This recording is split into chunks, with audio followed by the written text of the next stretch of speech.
Next up on the Cosmic News Network, First Contact with Joshua Pope. Good morning, Earthlings. Good. How you doing today? Good. How you doing today? Welcome to First Contact Radio. Welcome to First Contact Radio. To talk about all these things I'm talking about is because in life, everything is energy. Every single thing that's out there. Yo, it's First Contact with Joshua Pope. He's the man on the mic, just in case you didn't know it. Covering news from all around the globe, from the weather and space to UFOs. We'll talk politics and make you open your eyes. Conspiracy theories and government lies. We'll dig it all up and try to find the proof. Cause it's time to demand the truth. It's time. First Contact Radio. We have arrived. To demand the truth. It's time. First Contact Radio. We have arrived. First Contact Radio. It's time to demand First Contact Radio. We have arrived. First Contact Radio. It's time to demand the truth. Good morning, Earthlings. How you doing? End of the week, Friday. We have made it. Let's look at what we are dealing with today. Let me fix things here so you could see them just a little bit better. It always helps when you can see things a little bit better. All right. What do we got there? Better? Okay, today is the 28th of the month of August. We have one more day left for this week, Saturday. One more day left in this full moon until we get to the full moon. So that's the first thing we're going to take a notice of. So we're almost to that full moon. We have a moon sign in Aquarius. It looks like two squiggles of water. However, Aquarius is an air sign. Air moves. Earth is the sign for this month. It is the Virgo is the sign, the Earth sign that we're dealing with. So when we look at the two different characters that are involved at this moment, we have Virgo and we have Aquarius. Virgo and Aquarius. Aquarius, right now, the subconscious mind is teaching us the lessons of going in to answer the questions because the answers are inside. Hebrew letter on this card, azadi, means fish hook. What we do is we put on the fish hook the question we want to answer or ask. We throw that fish hook on the line down into our subconscious, the pool of the subconscious, and from there we're able to fish up the proper answer to the question we want. The Hermit, on the other hand, is teaching us the lesson of patience. It's an earth sign, reminding us that on Earth, things move a bit slower than they do in the other realms. So therefore, on the Earth, we have to be patient. And along the way, we learn that we can either be selfish or selfless. And we ultimately learn that being selfless is what we all are looking to do and is more satisfying. So ultimately what we all do, like the Hermit, is we want to show others how things work, how to do things. That's why in this day and age, if you notice on YouTube, you can go and find videos on all different subjects of people showing how you do this, from how you play a video game to how you do a piece of software to how you fix a car. Because people are wanting to teach others, to show others, to help others. That's our nature of wanting to help. So we need to embrace that. We need to understand that we're all the hermits. We can all be in that place of neutrality where we don't get caught up in one extreme or the other. We walk the middle path. We help each other. We shine the light, bright for others. We understand the necessity for patience, and we understand that everything works in timing, divine timing. That's what the Hermit is about. That's what this lesson, that's what this month is about, learning. So today we're being that teacher, and we're doing so by tapping into the Aquarian aspect, the air, the ways in which we bring these actions forward. Remember, air moves. You have the elements. You have fire. Fire is ideas. Water is emotions. Air is words or actions. And earth is the form, the physical thing. And all these different ways we're looking at it, whether it's the Krybalion or the Dreamspell or astrology or tarot, we're all looking at the same thing, just different perspectives to help us understand it. Okay? So today our subconscious is in Aquarius, which means our subconscious is wanting to find some answers, looking for some truths, looking to understand more of who we are and what this world is about that we're in. Our conscious mind is wanting to shine forth as the teacher what it is that we learn. All these good things. Two aspects in play today. First one already happened. That was between Venus and Aquarius. That was a opposition which took place at 5:18 p.m. So our imagination is opposite the Aquarian ideal, the subconscious of wanting to answer the questions. So it's a good thing. Remember, this is always like a teeter-totter, and as long as two people play nice on the teeter-totter, all is well. When one jumps off, we know what happens. The ride ends. And coming up at 11:55 a.m., Uranus, which brings unexpected events or changes to a situation, is going to be in a sextile with the subconscious aspirations of Aquarius. Okay, so that's coming up over the course of today. If you want to see the progression, how it's moving along on the wheel, see how everything moves along, just sort of fascinating. It moves just tick by tick every day, like a big cosmic clock. On the Jewish calendar today is 13 Elul. Remember, this month Elul is the last month on the calendar. It's the month of introspection in order to gain understanding of oneself, because it's getting ready to go into the new year, Rosh Hashanah, Yom Kippur. The daily thought for today is crossroads. There are crossroads where you choose not only your future, but your past as well.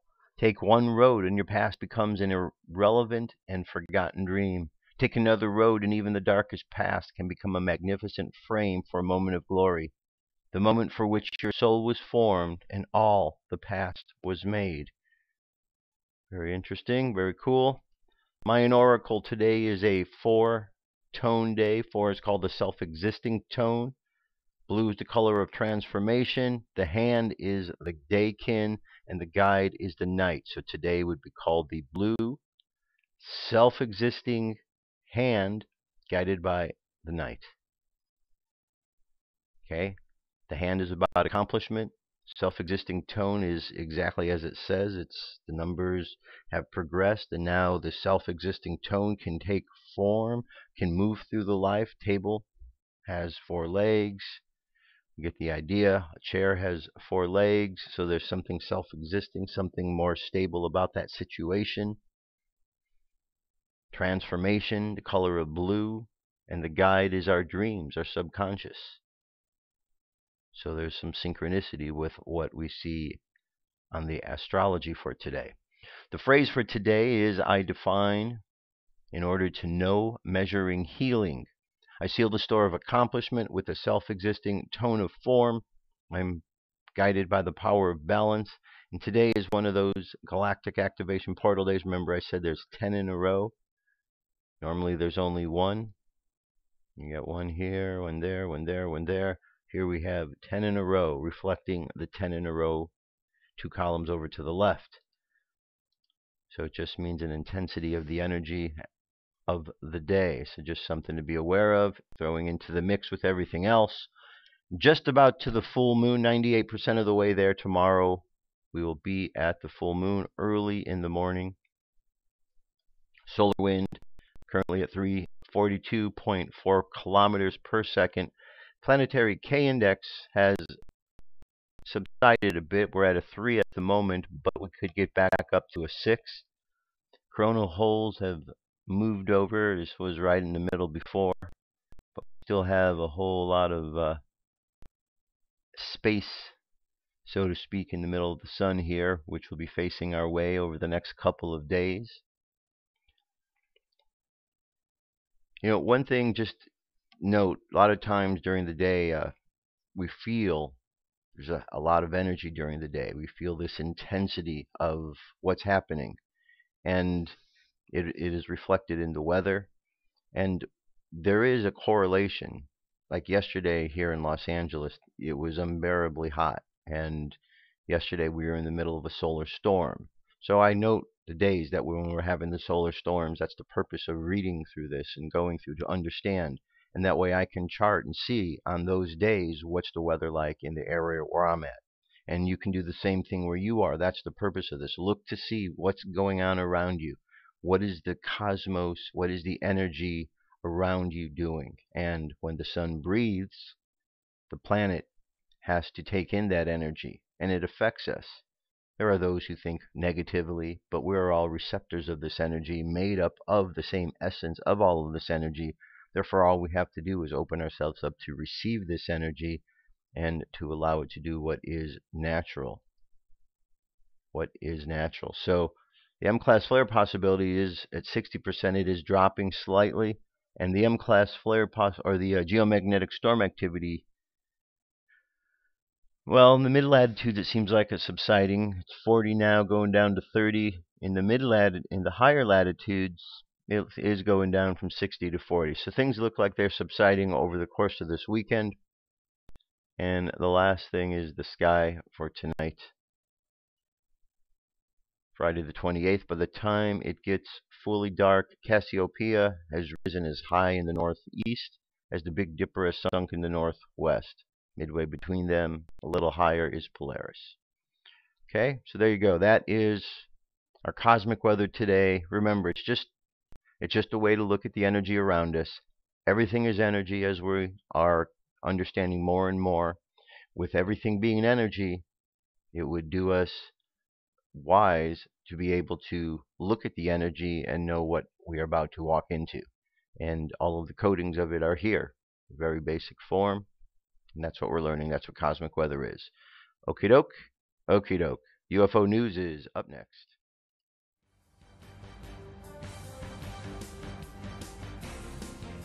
This is the UFO news with Joshua Poet. All right. Thank you very much. Thank you very much. First sighting here comes to us from Rio de Janeiro. It says this cloaked UFO is invisible until lightning strikes along its sides. UFOs are often seen near storms and are sometimes the cause of such storms. There can also be tornadoes and other odd weather phenomena like golf ball size hailstones. If there is a big storm coming, set up a camera to record some video outside under a roof. You may catch the next UFO sighting. Alright, so this video itself is 1 minute and 39 seconds. There's the lightning right there. And we're going to get a little bit more of a version of it here. Okay, there's the lightning.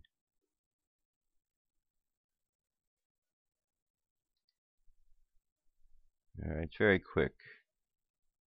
Let me just move along in the video, that way you can get a better look.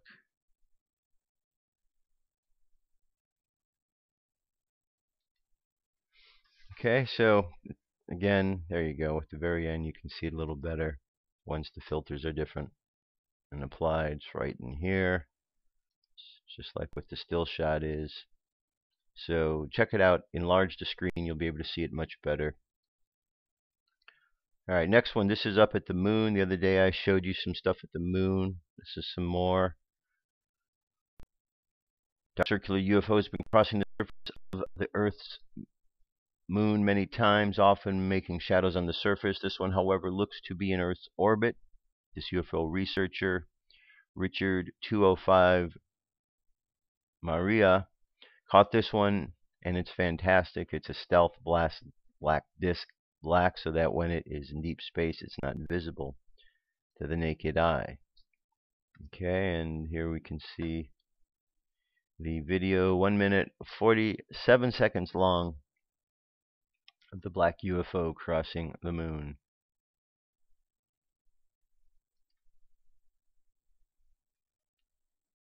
Alrighty. I'm going to be watching from right there. There you go. See it? Okay. There you go. That was it. Very exciting. Child confession stalked by UFO for 2 weeks. One of the credible witnesses in the world full of cruel people is the kids. Though this is not an absolute principle, their stories are worth hearing. Unidentified flying objects are those objects flying in the sky that cannot be identified. It does not necessarily link to aliens, but most people relate it to them because aliens and extraterrestrial beings somehow exist in our stories. Who would make it, if not man-made phenomena? Recently, there is a clip about a boy being captured on a mobile phone owned by the parents. Since the parents are concerned, they decide to send it to experts for confirmation and verification. The strange footage was being recorded by a 9-year-old boy admitting that an alien had been following him every single day for 2 weeks. At first, his parents did not believe. However, the young boy was able to film the object. They considered the explanation. The object is flying around while changing its direction. Afterward, it vanishes in the midair. According to the expert, the footage is the proof of alien craft following children. In fact, camouflage themselves from parents to abduct the child. One YouTube comment said that the aircraft is almost invisible to the parents, but visible to the child. Because of this, the object is frightening. The report is in connection with those recently claimed that there are strange objects following the children, tantamount to a presumption to abduct them. While the story is unbelievable, the fact that the child was able to record the footage is a substantial proof that the incident is not fiction or a product of excessive imagination. When you look closer, you'll see the shifts of the craft, shape that changes its direction before dematerializing. It is normal for the viewers to share their opinions online, but one audience even believed the video is of title. Accusation is a more reflection of the mindset of the uploader than proof of anything nefarious on behalf of the craft pilots. That is true. That's a possibility. I mean, just because it is here doesn't mean there's any nefarious ideas or things going on with this. But nonetheless, we do want to take people's concerns seriously as well to address them. Alien abduction victim honored in Massachusetts. The man behind the discovery of a UFO encounter is being honored with a monument. The commemorative monument dedicated to the official induction of our nation's first off-world UFO incident. The monument was installed and funded by a coalition of witnesses present on that fateful night of 1969. Thomas Reed was one of those witnesses. Reed says he was his family's station wagon adjacent to the old Sheffield covered bridge in Sheffield, Massachusetts. That the mom drove over the bridge, they started seeing lights. The car came to a stop. The sound of frogs and crickets that had filled the night air just moments before it dissipated. Lights filled the station wagon, silence, and then a loud bang reverberated throughout the night air. You could see the lights flickering through the trees. We were all no longer in the vehicle anymore. When Reed regained consciousness, he said his family was in a spacious industrial building. Something grabbed him from his left, guided him through a door and into a room on his right. I ran at that point, he said. I came into a large intersecting hallway. I was covered with an apparatus, he said. I was put back into this room. I could hear my mother's voice, my grandmother, at least I believe it was them. Reed explained that he heard the women's voices calling out to him. The next thing he knew, he was back in his family's car. The same night of the encounter, others reported similar experiences to WSP Radio. Jesse Stewart, an employee of WSPS Radio, reported hearing from an 81-year-old woman who had been driving out to Stockbridge that evening. Following a recent call with Reed, Stewart says she followed up again. It puts a chill down your back, Reed explains. It gives you a little bit of an upset stomach because it was a strange night for us. Okay? And one more story. Remember the beams of light that I showed you a picture of earlier this week? Well, here's the beam of light taken by NASA Space Station live feed. I was on the NASA live feed about 5 minutes after watching a sort of portal, a wormhole, or beam of light object appeared above the Earth and in seconds get from one side of the Earth to the other. I managed to capture one screenshot before NASA cut the live feed. I continued to wait for the feed to come back, hoping for another chance to see the object, but it was gone when the feed came back up. However, after about 10 minutes, the feed was up again. Another swirling object appeared, but then the feed changed again. I've questioned NASA and everyone that I could in this regards to the object with no response. I feel these objects are very significant and need to be shared. MUFON case 69795. Okay, very interesting. Is this the same time when we saw the light down here? I don't know, but we'd have to double check that and see. Very interesting indeed. That is our UFO news for today. Let's jump away today to do the song Great Spirit, because I know that you like that one. All right, here we go. I'll be back. Stay tuned. Come into our circle, Great Spirit. Fill our souls with peace.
Great Spirit. Great Spirit. The subject we've been dealing with over the course of last week and this week is the Krybalion.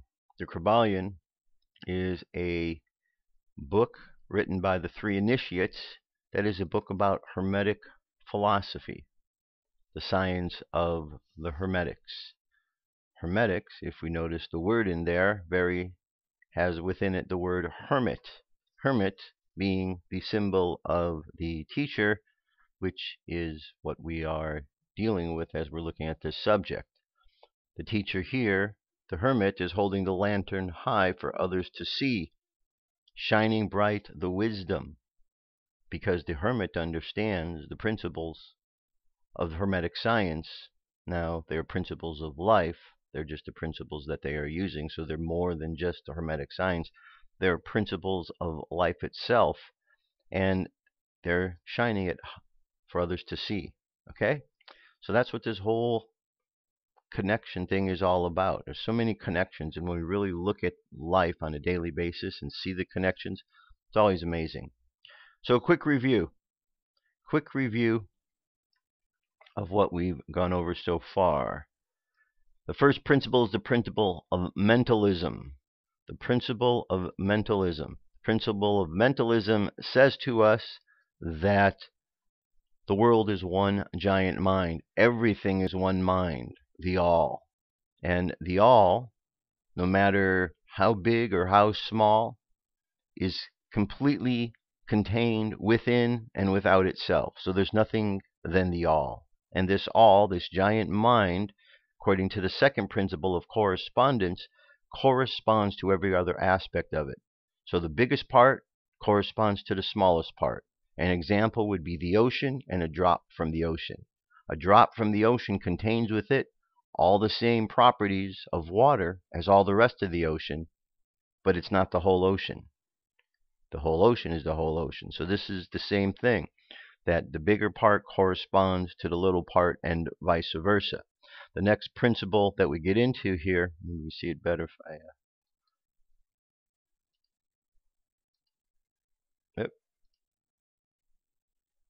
I think if I do this, now it's all getting all discombobulated. All right, here. So the next principle is, where am I going here? Okay. I've got all kind of wackiness going on here. Let's see what I can do to put this back the way it was. I don't know. I think I'm stuck, folks. I think I'm stuck. There we go. Maybe this will help. Maybe this will help. Anyway, I'm just going to go and jump away for a moment. Here, listen to the song Wake Up while I fix this. Actually, I need to do this. Hold on a second. Give me a moment, folks. Give me a moment here. There we go. There we go. Okay. Polarity. This is the next one. So we've gone from principle of mentalism to the principle of correspondence to the principle of polarity, or vibration, that everything vibrates and it has the poles. Everything is dual, everything has poles, everything has its pair of opposites. Like and unlike are the same. Opposites are identical in nature but different in degrees. Extremes meet, all truths are but half-truths, all paradoxes may be reconciled. The great fourth Hermetic principle, the principle of polarity, embodies the truth that all manifested things have two sides, two aspects, two poles, a pair of opposites with manifold degrees between the extremes. The old paradoxes which have ever perplexed the mind of men are explained by an understanding of this principle. Man has always recognized something akin to this principle and has been endeavored to express it by such sayings, maxims, and aphorisms as the following. Everything is and isn't at the same time. All truths are but half-truths. Every truth is half false. There are two sides to everything. There is a reverse side to every shield, etc., etc.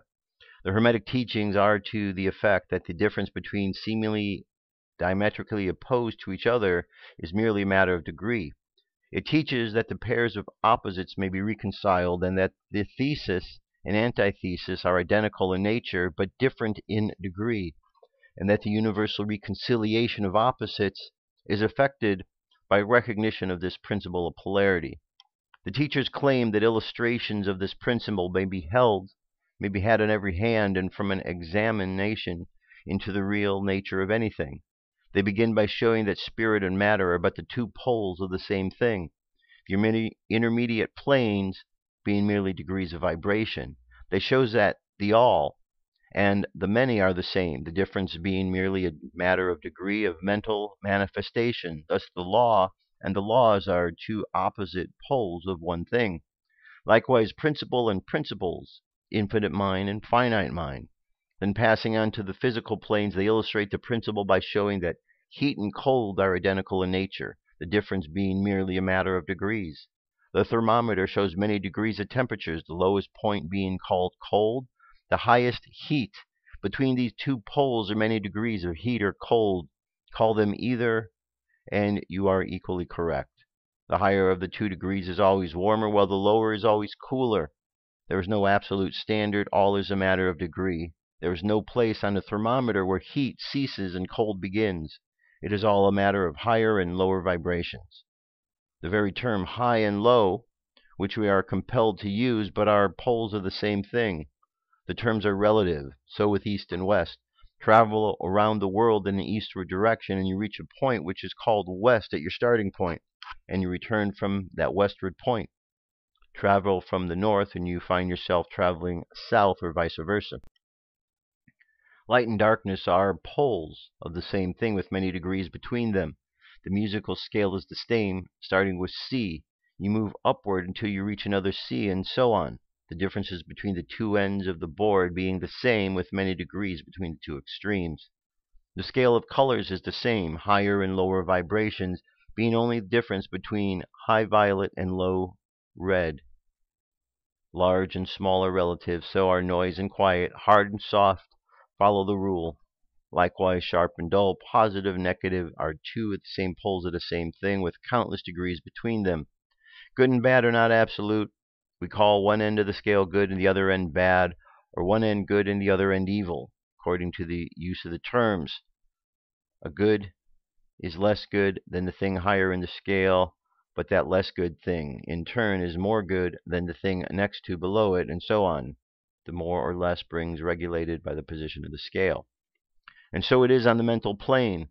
Love and hate are generally regarded as being things diametrically opposed to each other, entirely different, unreconcilable. But we apply the principle of polarity, we find that there is no such thing as absolute love or absolute hate, as distinguished from each other. The two are merely terms applied to the two poles of the same thing.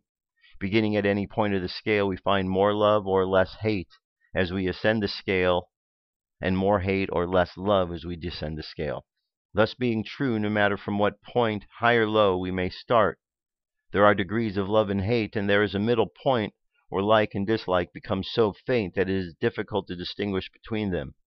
Courage and fear come under the same rule. The pairs of opposites exist everywhere. Where you find one thing, you find its opposite, the two poles. And it is this fact that enables the Hermeticist to transmute one mental state into another along the lines of polarization. Things belonging to different classes cannot be transmuted into each other, but things of the same class may be changed, that is, may have their polarity changed. Thus, love never becomes east or west or red or violet, but it may and often does turn into hate, and likewise. Hate may be transformed into love by changing its polarity. Courage may be transmuted into fear, and the reverse. Hard things may be rendered soft, dull things become sharp, hot things become cold, and so on. The transmutation always between things of the same kind of different degrees. Take the case of a fearful man. By raising his mental vibrations along the line of fear, courage, he can be filled with the highest degree of courage and fearlessness. And likewise, the slothful man may change himself into an active, energetic individual simply by polarizing along the lines of the desired quality. A student who is familiar with the process by which the various schools of mental science, etc., produce changes in the mental states of these following their teachings, may not readily understand the principle underlying many of these changes. However, the principle of polarity is once grasped, and it is seen that the mental changes are occasional by a change of polarity. Sliding along the same scale, the matter is more readily understood. The change is not in nature of the transmutation of one thing into another entirely different, but is merely a change in degree of the same thing, a vastly important difference. For instance, borrowing an analogy from the physical plane, it is impossible to change heat into sharpness, loudness, highness, etc., but heat may readily be transmuted into cold simply by lowering the vibrations. In the same way, love and hate are mutually transmutable, so are fear and courage. But fear cannot be transformed into love, nor can courage be transmuted into hate. The mental states belong to innumerable classes, each class of which has its opposite poles along which transmutation is possible. The student will readily recognize that in the mental states, as well as in the phenomena of the physical plane, these two poles may be classified as positive and negative, respectively. Thus, love is positive, hate to hate, courage to fear, activity to non-activity, etc., etc. And it will also be noticed that even to those unfamiliar with the principle of vibration, the positive pole seems to be of a higher degree than the negative and readily dominates it. The tendency of nature is in the direction of the dominant activity of the positive pole.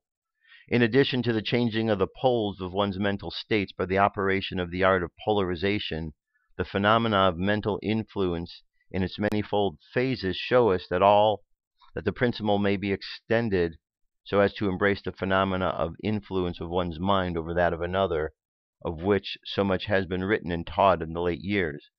When it is understood that mental induction is possible, that it is the mental states may be produced by induction from others, then we can readily see how a certain rate of vibration or polarization of a certain mental state may be communicated to another person, and his polarity in that class of mental states thus changed. It is along this principle that the results of many of the mental treatments are obtained. For instance, a person is blue, melancholy, and full of fear. A mental scientist, bringing his own mind up to the desired vibration of his trained will, and thus obtaining the desired polarization in his own case, then produces a similar mental state in the other by induction. The result being that of the vibrations are raised, and the person polarizes towards a positive end of the scale and towards instead of the negative. And his fear and other negative emotions are transmuted to courage and similar positive mental states. A little study will show you that these mental changes are nearly all along the lines of polarization, the change being 1 degree rather than of kind. A knowledge of the existence of this great hermetic principle will enable the student to better understand his own mental states and those of other people. He will see that these states are all matters of degree, and seeing thus, he will be able to raise or lower the vibration at will, to change his mental poles, and thus be master of his mental states instead of being their servant and slave. And by his knowledge, he will be able to aid his fellows intelligently, and by the appropriate methods change the polarity when the same is desirable. We advise all students to familiarize themselves with this principle of polarity, for a correct understanding of the same will throw light onto many difficult subjects. Okay, so there you go. Principle of polarity. This is, so we got mind. We live in one giant mind, so everything is mental. This mind corresponds to every other aspect of itself. Every aspect of this mind vibrates, and everything vibrates along the lines of polarity. It means opposites. Okay?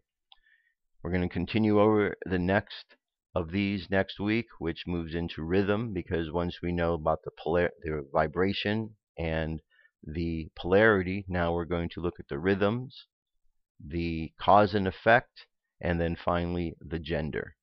And all of these are aspects. Remember, you go back to the first part. It's mental. It's a mind. And once you get that and combine it with all the others, that's the secret. So read through this over and over.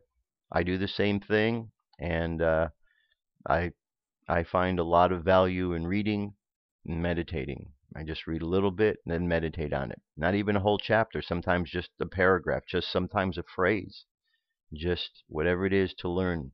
And I just allow Spirit to guide me along what it is I need to learn next. And that's always works for me, and I know that if you do that, it will work for you too. All right, moving on. Here's an article up over at In5D. Science. You have an extraterrestrial DNA. Don't be alarmed, but you have alien DNA in your genetic code. Science says so. Scientists from Kazakhstan believe that the human DNA was encoded with an extraterrestrial signal by an ancient alien civilization, Discovery.com reports. They call it biological SETI, and the researchers claim that the mathematical code in human DNA cannot be explained by evolution. In a nutshell, we are living, breathing vessels for some kind of alien message which is more easily used to detect extraterrestrial life than via radio transmission. Once fixed, the code might stay unchanged over cosmological timescales. In fact, it is the most durable construct known. The researchers wrote in the scientific journal Icarus. Therefore, it represents an exceptionally reliable storage for an intelligent signature. Once the genome is appropriately rewritten, the new code with the signature will stay frozen in the cell and its progeny, which might then be delivered through space and time. The scientists also claim that human DNA is ordered so precisely that it reveals an ensemble of arithmetical and ideographical patterns of symbolic language. Their research has led the scientists to conclude that we were invented outside of the solar system already several billion years ago. The thesis supports the hypothesis that Earth is the result of interstellar life forms distributed by meteors and comets. So if we are just vessels for alien communication, exactly what kind of secret message are we carrying in our DNA? And if we were the creation of aliens, who created them? Good article, good questions indeed. Who created them? Who created us? If there's a message inside our DNA, is that everybody carrying one of those? And if so, does that lend itself to why so many feel that they have a message to deliver because their very DNA is encoded with something? Good questions. Good article. We're going to move on. This is the article, the piece for today, the Council.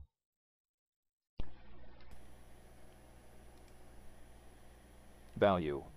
The Council. August 25th, 2015, by Ronald Head.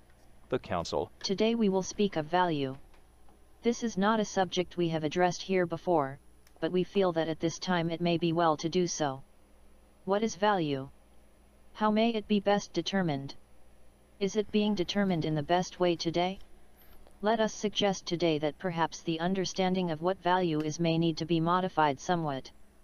The true measure of value is whether a thing, a thought, or an action is beneficial to life. The ultimate value to a being, to your being, is life itself. Does the thing being valued enhance life? Does it harm life? That is always at the heart of your own determinations, is it not? Perhaps you might be mistaken, but do you not always determine your valuation of something by what you perceive to be best for yourself? We would suggest, however, that life be capitalized and be thought of as the one and only universal thing. And then it would be obvious we think that true value would be what is best for the enhancement of all life.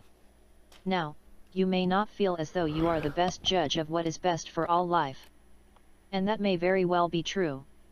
However, you are hardwired to do what is best, in your understanding, for yourself. So you may use that measuring stick and apply it to those things that are not personal to you. That is exactly the basis for what you call the golden rule. If it is not the best for me, then I will not do it to another.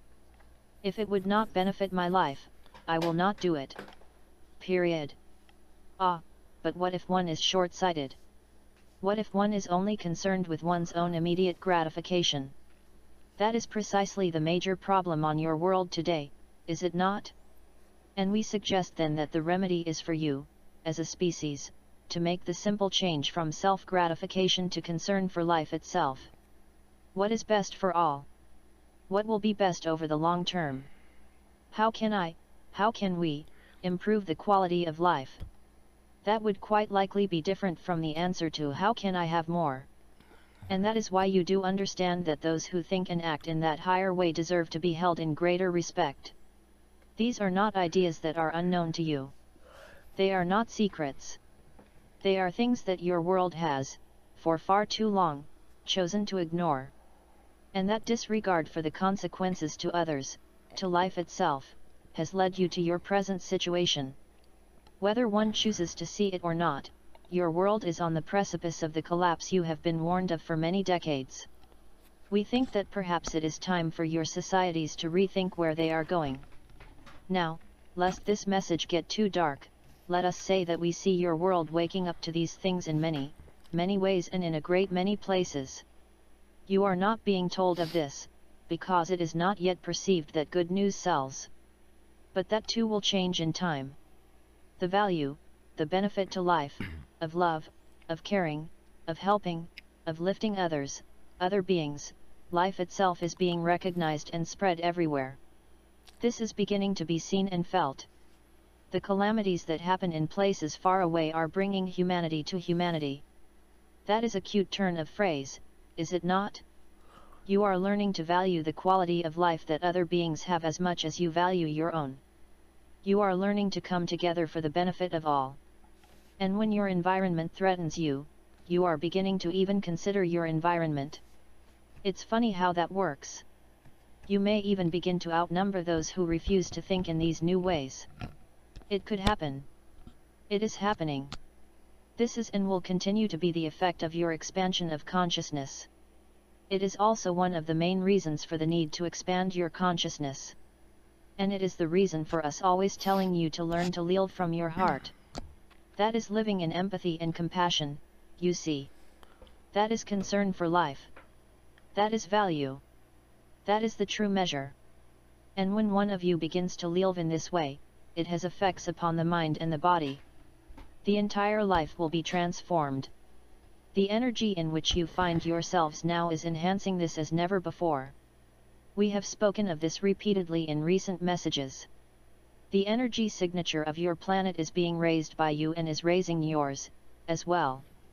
There is contributing energy being applied from outside also in every way that is possible. It is decided that your world will change. You, know it or not, have decided to change it. You, know it or not, have decided to change. And we continue to support you in every way possible. Consider this council as the planning committee and yourselves as the boots on the ground. That is how it works. And that is the only way it will work. A savior has been sent. Tag, you're it. Now, we know that seems to be the hard way. You really would like to have overwhelming outside help. But the point, you see, is for you to learn and grow, for life to learn and grow. And you did, you are, and you will, marvelously. If it helps you to understand, then know that this is always the way, everywhere. You are not selected to be the only ones to do this. You are just the current ones, the local ones. Congratulations. All right. That was a good message, and I'm glad that it spoke of some of the issues, because we are going through this change, okay? We're going through this change. When it said we're on the precipice of a big change, that's accurate. We've talked about September. I'm sure you've heard all about the months of September. September begins on Tuesday.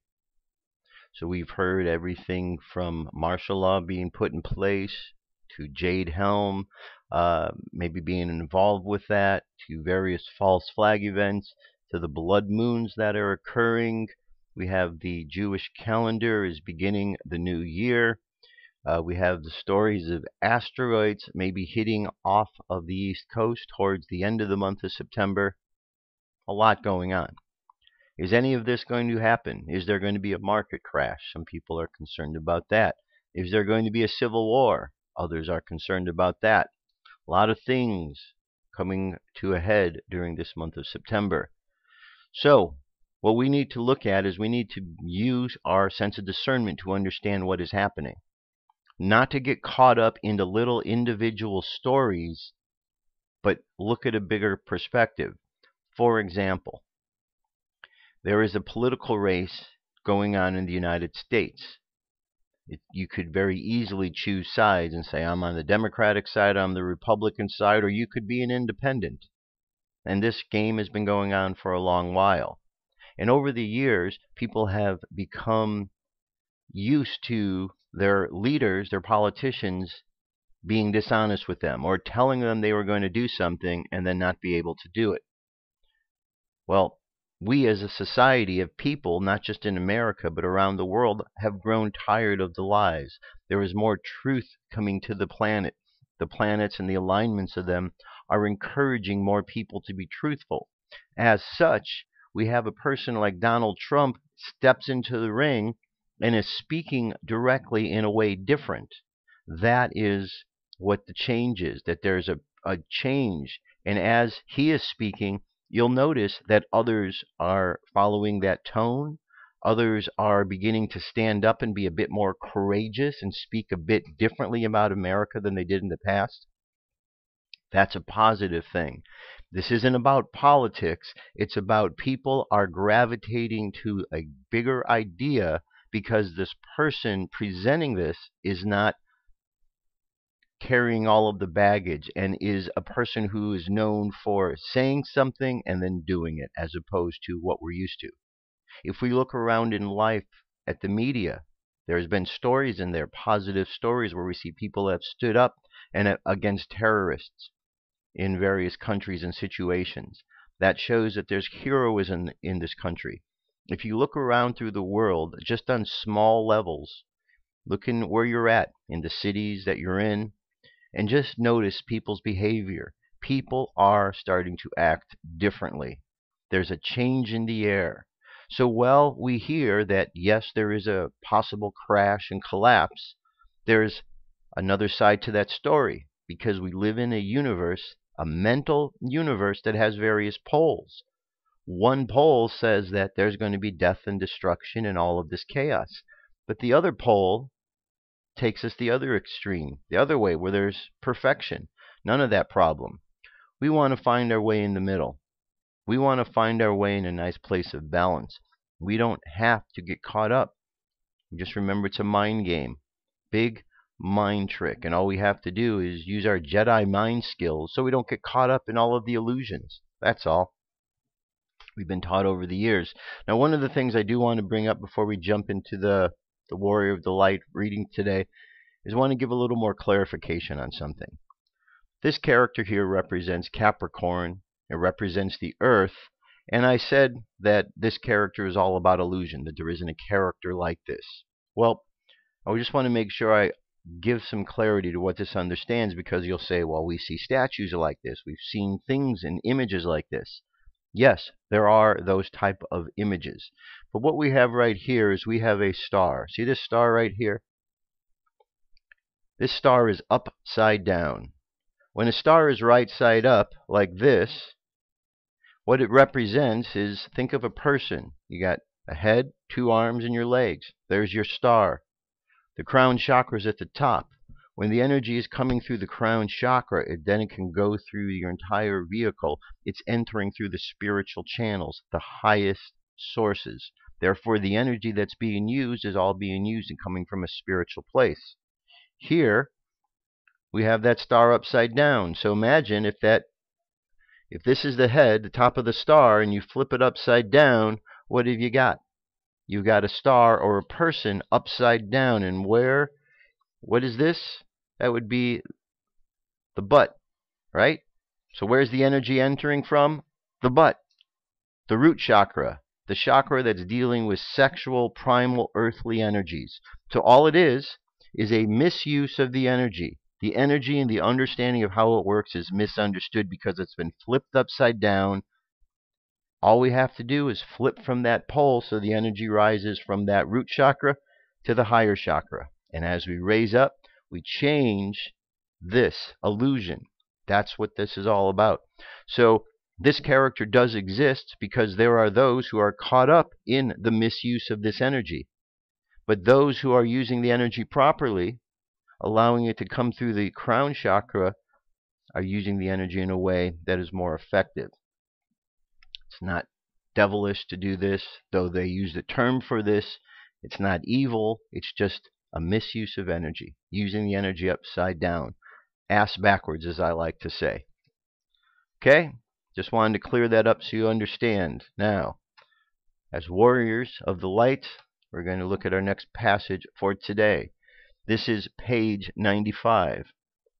The warrior of light must always remember the 5 rules of combat set down by Chuan Tzu 1,000 years ago, 3,000 years ago.